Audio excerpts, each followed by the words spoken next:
ईश्वर पर विश्वास। ऋषिकेश में गंगा जी के किनारे एक संत रहा करते थे। वह जन्मान थे और उनका नित्य का एक नियम था कि वह शाम के समय ऊपर गगनचुंबी पहाड़ों में भ्रमण करने के लिए निकल जाते और हरि नाम का संकीर्तन करते जाते।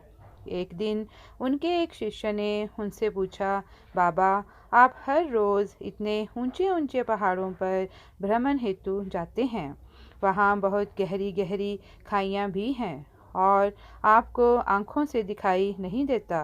क्या आपको डर नहीं लगता? अगर कभी पाँव लड़खड़ा गए तो? बाबा ने कुछ नहीं कहा और शाम के समय शिष्य को साथ ले चले।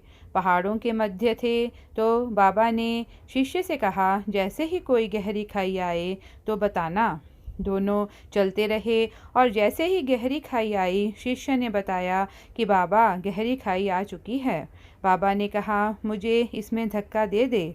अब तो शिष्य इतना सुनते ही सकपका गया। उसने कहा, बाबा, मैं आपको धक्का कैसे दे सकता हूँ? मैं ऐसा हरगिज़ नहीं कर सकता। आप तो मेरे गुरुदेव हैं। मैं तो किसी अपने शत्रु को भी इस खाई में नहीं धकेल सकता। बाबा ने फिर कहा, मैं कहता हूँ कि मुझे इस खाई में धक्का दे दो।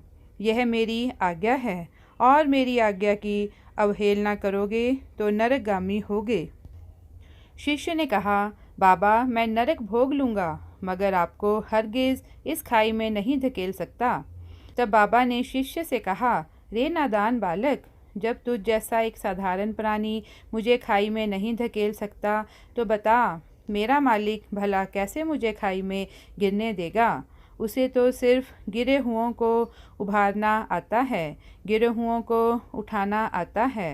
वह कभी भी किसी को गिरने नहीं देता। वह पल पल हमारे साथ है। बस हमें विश्वास रखना होगा उस पर। धन्यवाद। अगर आपको ये कहानी अच्छी लगी है तो इसे लाइक और शेयर करें। अगर आप इस चैनल पर नए हैं तो कृपया इसे सब्सक्राइब करें ताकि हमारी आने वाली हर नई वीडियो की जानकारी आपको मिलती रहे। धन्यवाद।